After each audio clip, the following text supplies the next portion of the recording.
Alrighty. First of all, welcome everyone again. Thank you for joining today's webinar.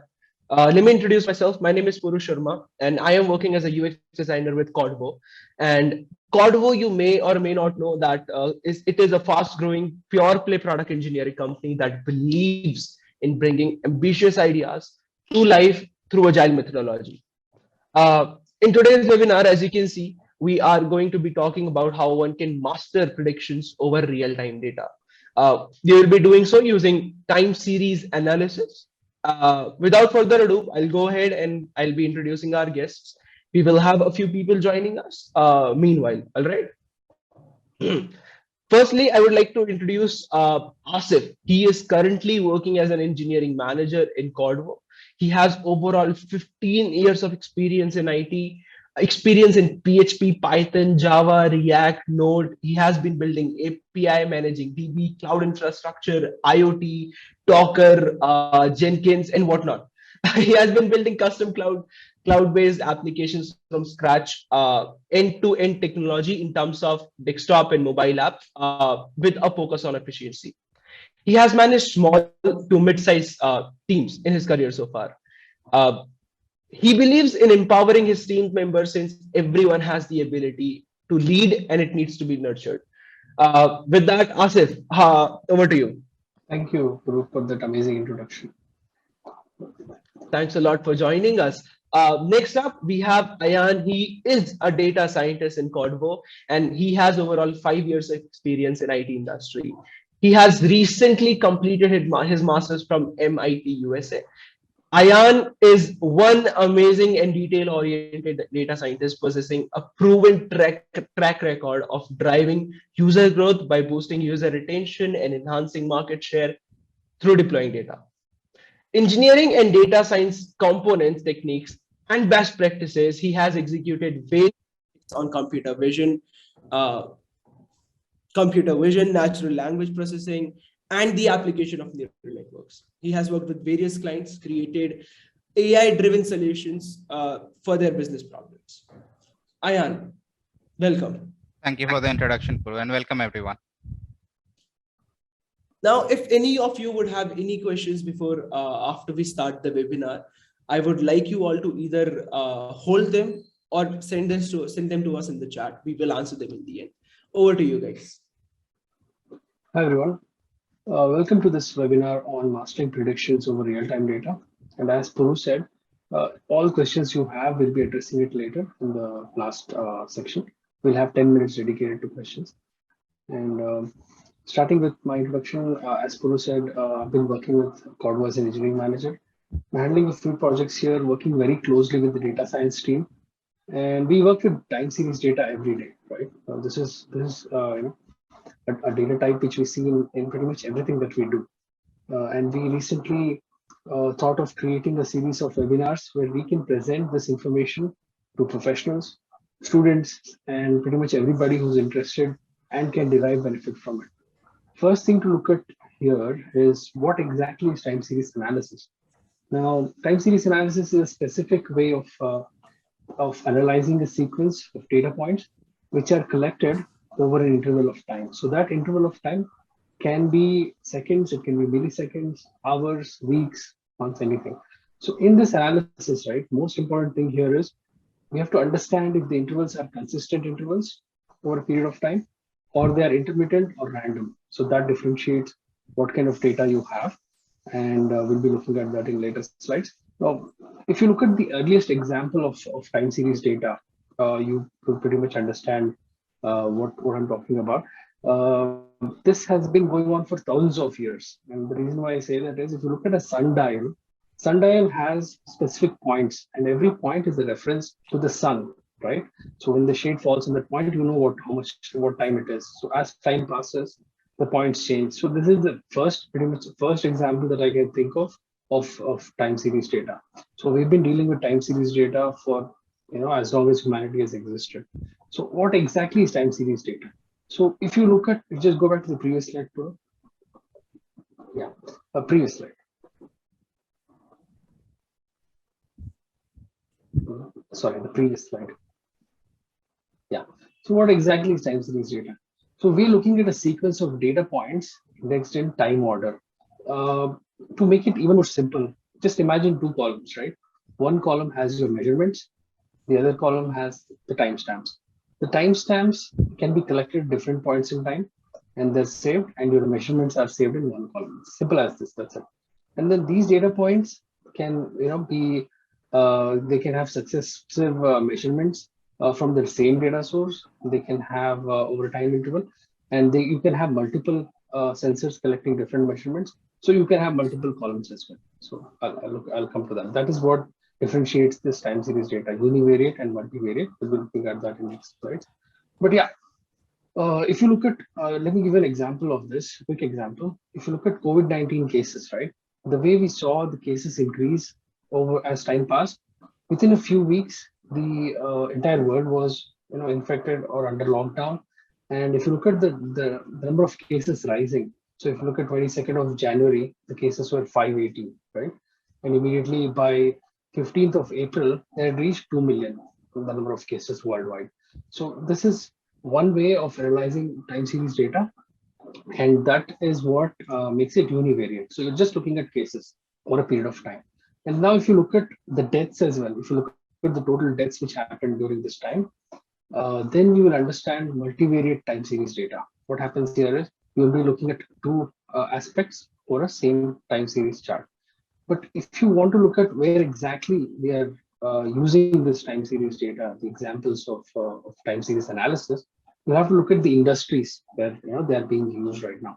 The one I talked about, COVID-19, is just one medical industry where you get statistics, you report it to the governments or the countries.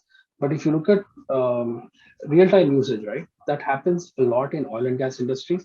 So here, the all the equipment that is used, all the machineries that are used have multiple sensors, thousands of sensors actually, and every sensor is gathering data constantly, right?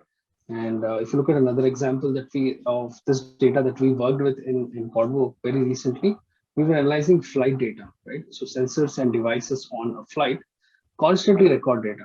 If you look at a flight taking off and landing, in this duration, the amount of data that is gathered is around 1 TB. And that was actually 5 years ago. That measurement was 5 years ago. And now people are saying that it's actually 20 TB, 20 terabytes of data is gathered in one flight.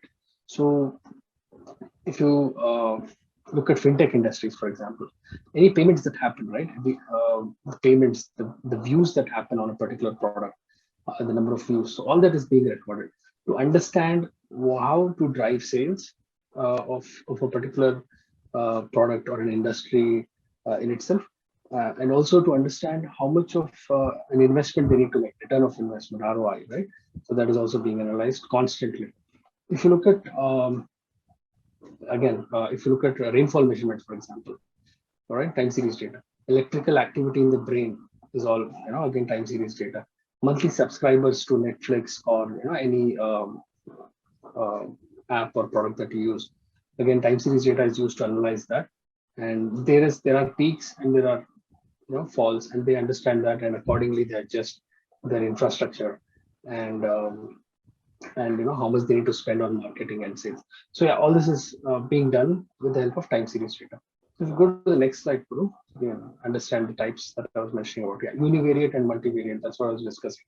So if you look at any data in a scalar observation, single observation, we'll be looking at univariate data. If you're looking at multiple variables over in the data vector, you're looking at multivariate data. It's pretty simple. So if you're looking at the cases of COVID-19, you're looking at univariate. Cases plus deaths, for example, you're looking at multivariate. If you're looking at multiple sensors of the same flight, for example, cabin pressure, along with the oxygen in the flight, during the duration of the flight, you're looking at multivariate data here, because there is a dependency on other variables. There may be dependency on the sensors which record the air pressure and which actually regulate the pressure as well. So there are two different sensors, right? So yeah, this is what I'm referring to. And this is a very brief and quick introduction of time series data by me. And I'll let Ayan proceed from here and talk about stationarity and other aspects of measurement of of time series data and how analysis is done through LSTM as well. So yeah, please go ahead. Thank you. Hi everyone. So welcome again. So as Asif said, we have given you a brief introduction of what exactly is time series data. Now I would be going into some details about the features that you usually see in a time series data.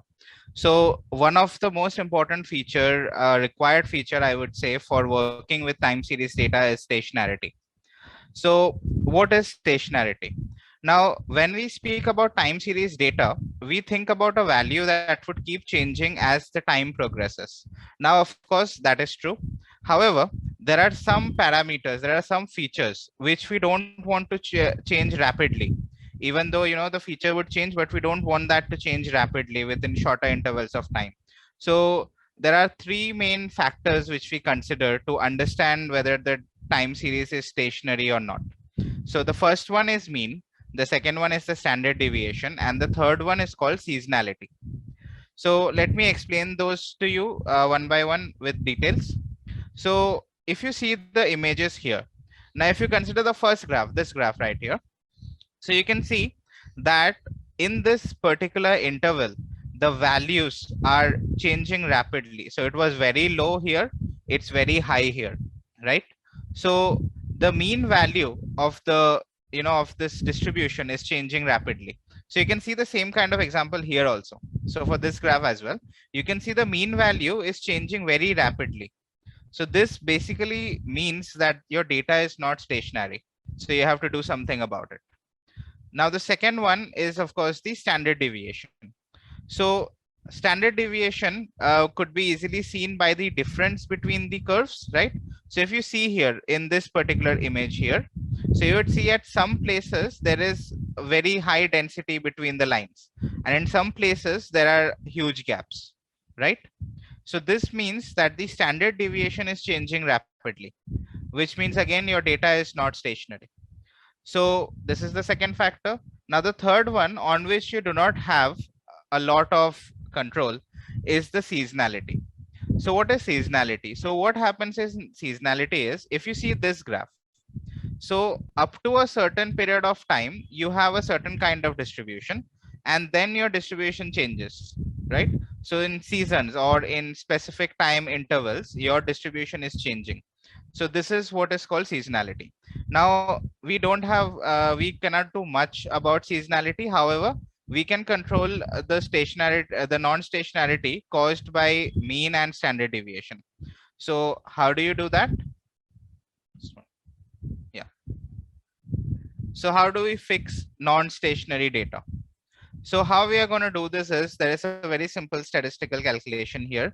So you subtract the value at t with the value at t naught, right? So basically you subtract every first value from the second value, right? If you keep doing that, you get a different distribution.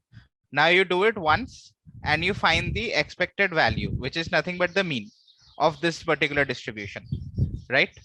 And you see if that value is changing over a period of time. So this is basically one of the methods which is being used, and we are not stressing much on non-stationarity here, because in this particular demo we are going to use neural networks, and neural networks are not affected by non-stationarity in the time series. So so going ahead, yeah, so now how would you detect whether there is non-stationarity in the data? So that is also again quite simple. So let's just go back here, right? So one of the very popular methods that is used to do it is the Adf Fuller test. So I'll not be going into much detail into that, but here I'll tell you another simple way. What you can do is you can find the global minima of the distribution, and you can find the local minima at certain points, okay? And you can see how much they are varying. So if there is a huge difference between the global minima and the local minima, that means there is non-stationarity in the data. For example, if you see this curve, this one, there is non-stationarity. How do you come to know about this? This right here is the global minima for it, right? But if you see this part of the distribution, then the minima is here, right? So there is a huge difference in the minima values, which basically means there is non-stationarity in the data, right? So that's about how you find non-stationarity in the data. Now moving on, let's see how we usually solve the problem of time series analysis in the industry. Sorry, it went out of slideshow. Sorry about that.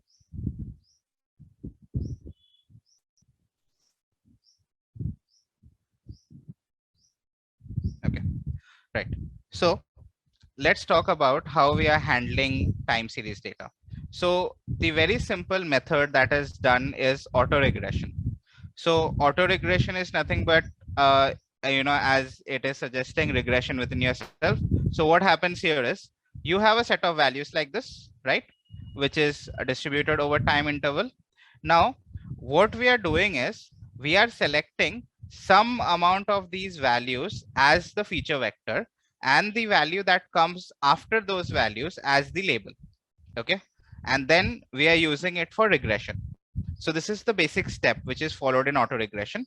So what I'm going to do is I'm going to show you this through the code as well, so that it becomes a bit more easier for you. Maybe not, please.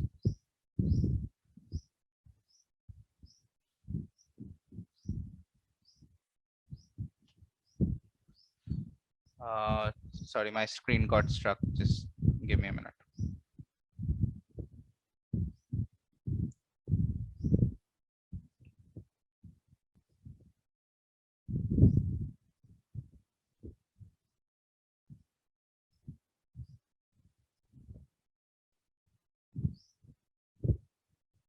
Yeah. So here, as you can see, what we are trying to do here is, if I show you the distribution here, so here you can see this is the original time series. So what I'm doing is I'm taking these three values as the feature and the value that comes after that as the label. Okay, so again we are progressing in the same way, three values as feature and the fourth value as label. So this is how the distribution would look like then. So these three would form a feature and this one would form a label, right? So now what you're getting is you're getting the training data. So this is what we will use for training and testing our model, right? So this way you can create the data. This is done by a very simple code that I've written here, right? So once you're done with that, we now move on to the modeling step.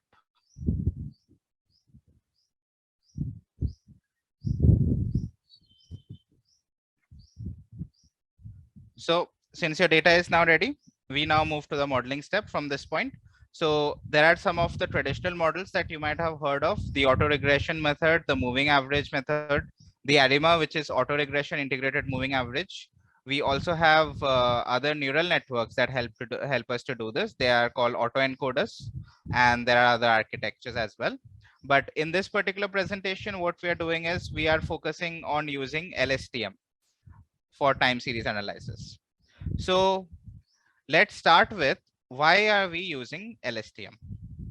So when you think about time series data, it's the kind of data that is changing with time. So there is a particular sequence which is being followed here, right? So whenever we talk of sequences, the neural network that comes into our mind is the recurrent neural network. So why is that so? Because recurrent neural network gives us the feedback loops. So it helps us to understand how some part of the data is affected by the previous part of the data, right? So LSTM is a kind of recurrent neural network. It works on this same logic, and hence it can help us to map this kind of data efficiently. So that's the reason we are going with LSTM.